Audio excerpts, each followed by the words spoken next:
Welcome back. United States President Donald Trump has declared that he must have a role in choosing Iran's next leader following the death of Ayatollah Ali Khamenei. This comes as fighting intensifies across the Middle East, with Israeli strikes in Lebanon and Iranian drones hitting U.S. bases, and even Azerbaijan. Trump's comments have added a new layer of uncertainty to an already volatile conflict. He dismissed the late Ayatollah's son as unacceptable and even floated visions of reshaping Iran's government. Critics say this is interference in another nation's sovereignty, while supporters argue it's necessary to secure U.S. and Israeli interests. Joining us for this discussion is Global Affairs Analyst Joi John. Good morning, and thank you for joining us on Breakfast Central. Thanks for having me. Good morning. Good morning. Before we get into the conversation proper, because this is a global conversation, I need to get a sense of what how the United States feels about President Trump's interference in the war, I would say, between Israel and Iran, and how the U.S. has supported Israel in not just attacking Iran, but also ensuring now that the collateral damage is affecting the states in the Middle East. How are the U.S. citizens feeling about it? It's divided. It's such an interesting question you ask. I think it's divided because before the United States goes to war, it has to go through Congress. The president doesn't really have the powers to just wake up and take the country to the battlefront. So it did not pass through Congress. So there is, of course, a section of citizens who are uncomfortable with that. Right. All right. So, okay. Yeah, Joy. President Trump campaigned as an anti-war president. He criticized America's adventure in the past in places like Iraq and Afghanistan. And now we're seeing him. He's bombed 8 countries in his second term. And he seems to be a war hawk, so as to put it. Is his base still supporting him, knowing that he garnered a lot of support based on his messaging? And now we're seeing him do the complete opposite. And also, what is Congress saying? I know you touched on it, that it doesn't have the right to go to war without congressional approval. What's the status of Congress, and what's his base?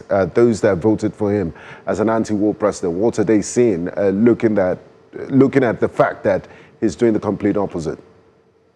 Yes, President Trump has a cult following in the United States. And if you watched or followed his campaign, he did have a cult following that buys into whatever he says.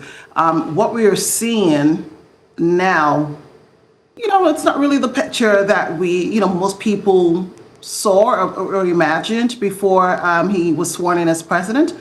But I think that ultimately, the results of what he has done so far it's just been a little over a year. Oh, Lord. But yeah, we are in for a long ride, but I think that ultimately, it could go in both ways, in a positive way and, of course, with the tense, situation onwards. We don't know, but I think the litmus test here will be the midterms in November. Okay. Just recently, the president has said that he wants to be part and parcel of choosing the next successor to the later PM, and also to ensure that Iranians have a good leader in which he's going to be part of those who will select that leader. What has been the reaction of the Americans listening to such statement made by the president? I think it's being viewed as an overreach. The United States on its own is a blessed country, but I think the country also has its own problems to address. You cannot leave your borders porous to fight for another country without the clear powers from the Congress or people understanding why the country is at war. Now interfering in Iran's politics is actually an overstep of boundaries, because the leadership there, or any leadership succession that they have there in Iran, is a sovereign matter that is determined by its own political and clerical system there. So they have something in place, but it's up to them. We don't.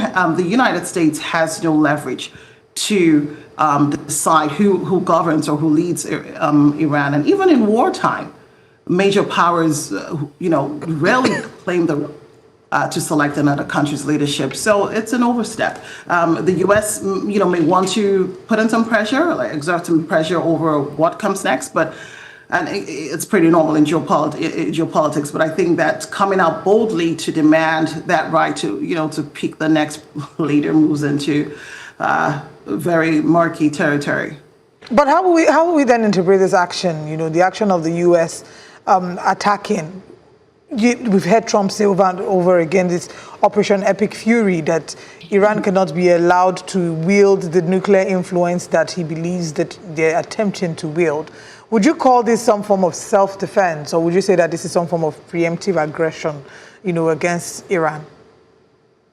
It's hard to really answer that white and black because from our understanding, based on what had happened the last time the United States struck Iran, the president came back to tell us that everything had been addressed. They had completely obliterated Iran. So it's actually surprising to know that they still have some stuff that is disturbing to the United States leadership here. So it's very hard to say what he sees. He preempts that they have the capabilities to launch missiles that can reach the U.S. But that we don't know that. We thought everything was taken care of.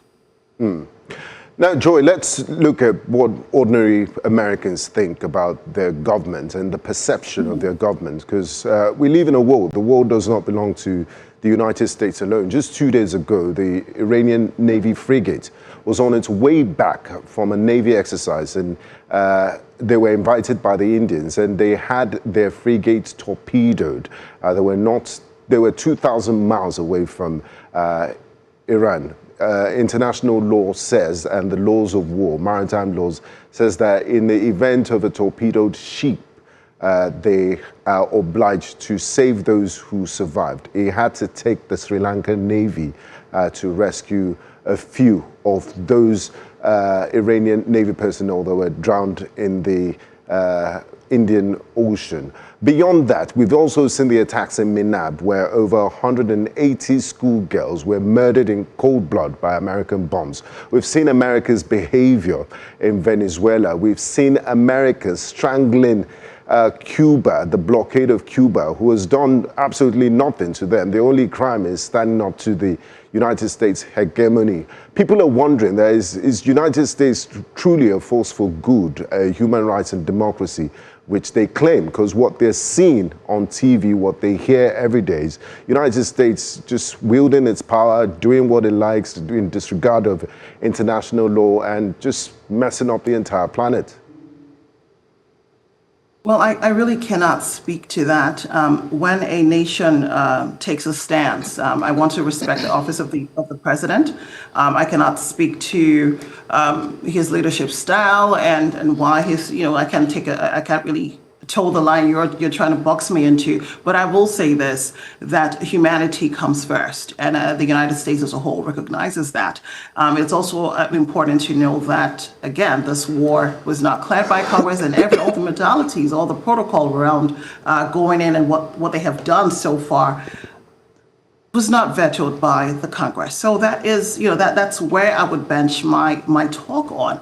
I just do hope that after this administration, America will be restored, and maybe things will be done in a way that communicate better with the citizens to have a clear understanding. Because as I speak to you, I do not speak for the White House, and I cannot really defend or make any excuses for what has happened or the actions that have happened overseas.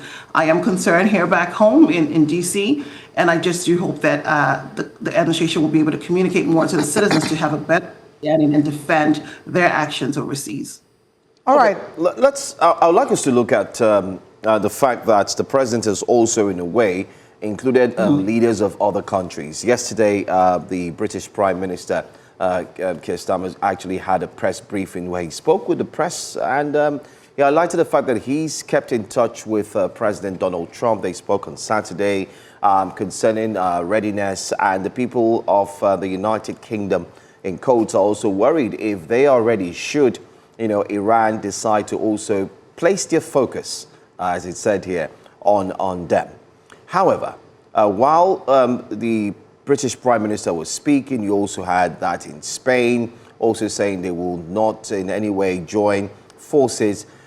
What do you make of the fact that the president is also calling out on leaders of other countries and likely looking at them supporting the United States and ensuring that they complete this assault against Iran? I listened to the Prime Minister, the UK Prime Minister, and his stance was very clear if you listen to him. Spain has also been very critical. Allies are allies, but what is wrong is wrong.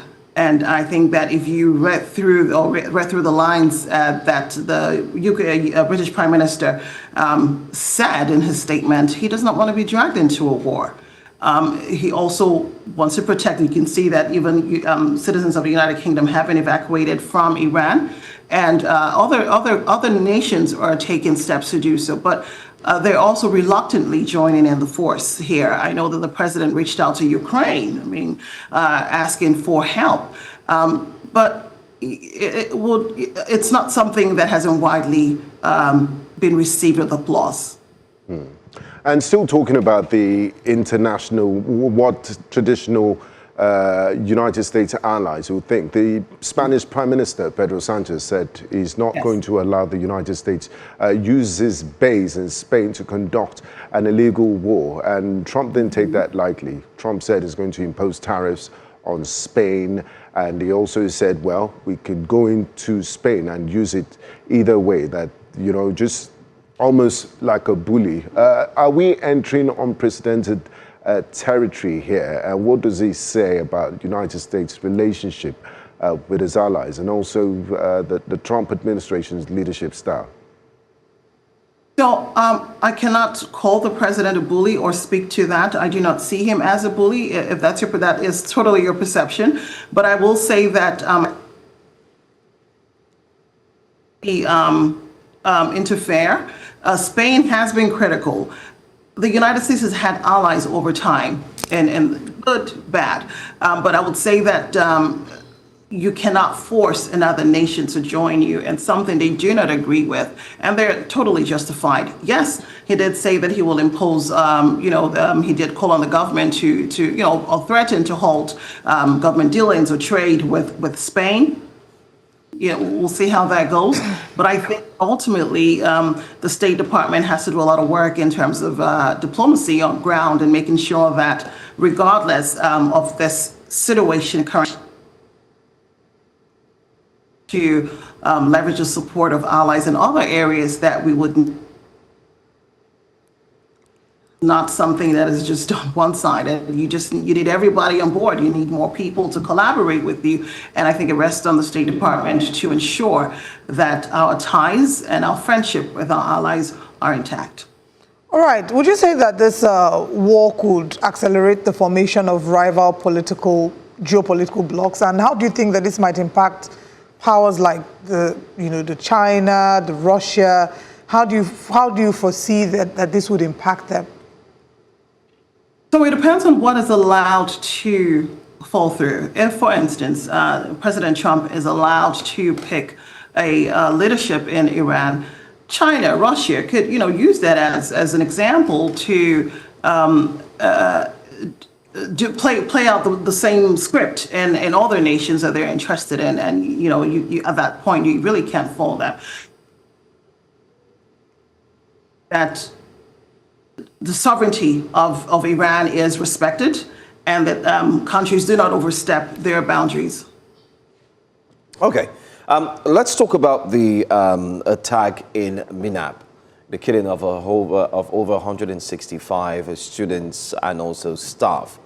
This has been highlighted as one of the deadliest in terms of attack concerning United States on Tehran. What has the international community said? We know UNESCO has spoken. Nobel laureate or Peace Prize winners have also lent their voices. But from your stand, what do you think, or what would you say the international community is saying about the killings, especially of the schoolgirls? Well, killings, if I could use that word, or such situation in any part of the world is something that should be condemned in the strongest terms, and no one is exempt to such criticisms or condemnation. I personally cannot speak or make any other public statement regarding that, but I do know that in whatever situation or in such a situation, I think that humanity should take the forefront. And where we see that it is not going the way it should, we should also be bold to call it out for what it is. But I cannot speak on the decision of the U.S. Over that incident. I have no public comment on that. All right. If the U.S. had not attacked, I mean, can we clearly say that there would have been a long-term risk that Iran's nuclear abilities or capabilities will really have posed a long-term risk in the nearest future? We don't know. You know, like I said earlier, previously the president said that everything had been obliterated. And according to a defense intelligence report, Iran would have the capability to have such weapons by the year 2034. Okay, that's about 9 years away. Well, is that 9 years away from now? So we are here in 2026, and this is where we are. You know, this is what we're doing. And just recently, you said it had been completely obliterated, and I'm wondering what had happened from then till now. So we really don't know if this recent action will halt or disrupt whatever operations. That's yet to be seen. And still following up on that, I mean, there was a United States senator that said Iran has been an imminent threat for the last 40 years. And I'm wondering how you could use imminent and 40 years in the same sentence. And also yesterday, Donald Trump, the president of the United States, falsely claimed that, the Iranians were 2 weeks away from making a nuclear bomb. My question to you is, let's talk about the big elephant in the room. But Donald Trump claimed he was campaigning on America first, but it seems to be Israel first, because it's American servicemen, at least 6 of them, that are dying in the war. And we saw the influence of Benjamin Netanyahu, who has visited the United States in more than 6 times since Trump's second administration, and we've seen the pressure coming from Tel Aviv. Is the United States acting independently in its aggression against Iran, or is there pressure from Israel? Or are they doing this because of Israel? Because Iran clearly doesn't pose and did not attack first. This was an unprovoked attack on the Islamic Republic of Iran. So Iran, President Trump has not hidden his admiration for Netanyahu. They've had a very great relationship. We even saw that in their first term, in his first term as president. It's not something that is new or foreign to us. But I think what's foreign here is just taking boots on ground to fight a war that was not cleared by Congress. The American people deserve clarity, they deserve transparency, and that was not done, or so it seems. When you say America first, you should look at protecting your citizens at home and attending to the core matters. America has a lot of issues on the ground that are pending and that need attention. And taking the war or taking our troops out there to protect Israel without clearance and without clear justification leaves a lot to the imagination on why. And who really is controlling the administration? If the foreign influence has a stronger hold on the administration, that we don't know. But again, I do believe that the office of the U.S. president has the rights to take whatever actions they deem appropriate, but it must be followed by law. Joi, is there really a scenario where this war ends without more people dying, without egos being trampled upon, or would you say that the level of escalation, it's gone beyond negotiation, it's gone beyond conversation? Is there really a scenario where this ends? I don't even know if I can use the word peacefully, because there isn't peace at the moment. So, Iran is not Venezuela. Venezuela, the president there was taken out, it was 24 hours and they were done. It was swift. But Iran has, of course, is rebellious, has put on a show for the international community, and they are not backing down. It's not a situation here where we would preempt what happens next and how tense. But no. Determine or say, okay, only 10 or X amount of troops will lay their lives down. No, you never know what's going to happen. The casualties are mounting by the day. If you read in the news or if you watched the reports, U.S. bases have been destroyed, around our allies there. So it's scary. I must admit that it is scary. You just can't foresee what happens in wartime. Okay, just a few hours ago, the president had hosted Inter Miami Football Club. I don't know if you also watched the ceremony.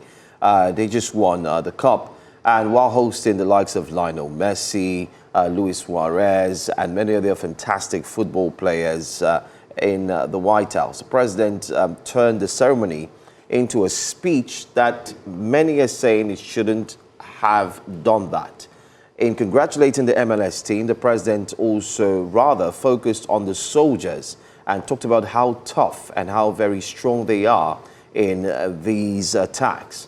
Although he kind of mentioned that the Iranians should let down their weapons and, sue for peace.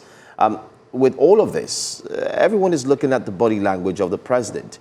Is the president, in other words, looking to end this war in a way and manner that would either, one, propagate the powers of America as a country that can invade any other country at will, at any choice, at whatever time? Secondly, is the president also trying to prove something to the world that, listen, I can choose to start a war and end the war at any given time? I mean, experts are talking. I want to know what your take is, especially with this speech where he talked about the Iranians, putting down their guns and giving up already.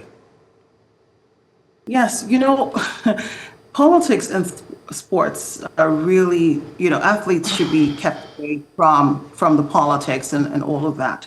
I felt that statement was, that avenue was not the appropriate. But a president can choose whatever moment to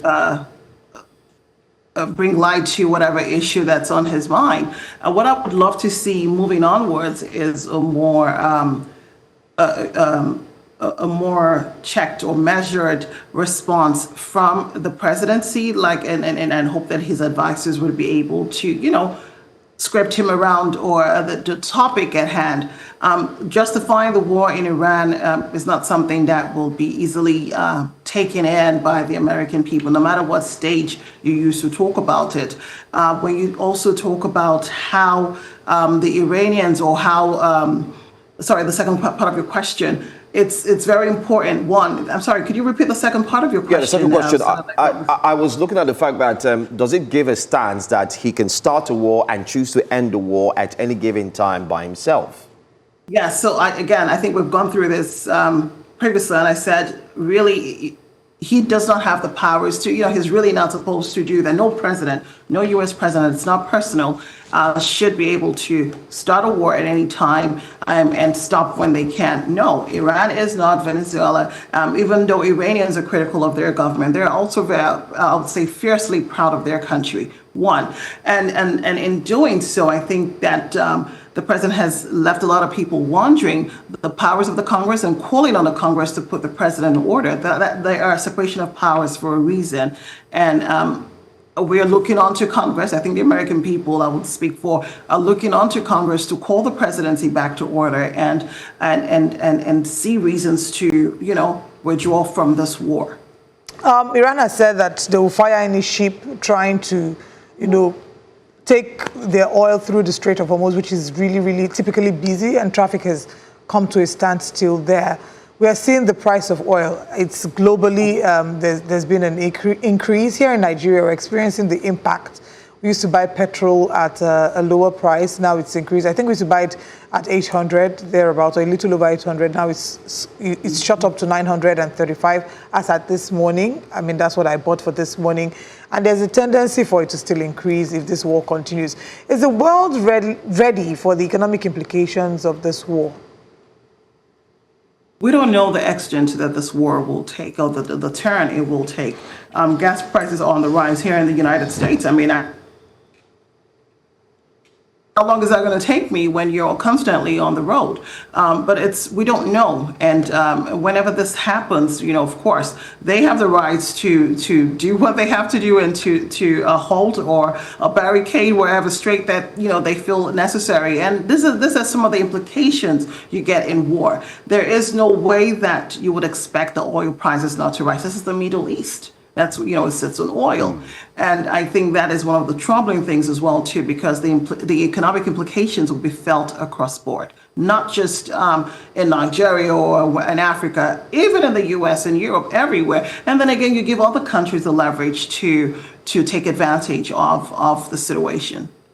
Now, finally, Joi, I know you're a geopolitical analyst and not a soothsayer. You don't have a crystal ball in front of you, but how do you think this is going to end? They always say, wars will end through negotiations. Well, the Iranians were talking, and the Omani delegations who were helping to mediate were disappointed when the United States and Israel decided to strike Iran in the middle of dialogue and negotiations. So do you think the Iranians would want to sit on the same table with people that stabbed them in the back and betrayed them and speak? Or how else do you think this is going to end? Because it's involved the GCC countries and some NATO allies. How do you see this war that has serious humanitarian consequences? Lives have already been lost, thousands of lives. How do you see it coming to an end?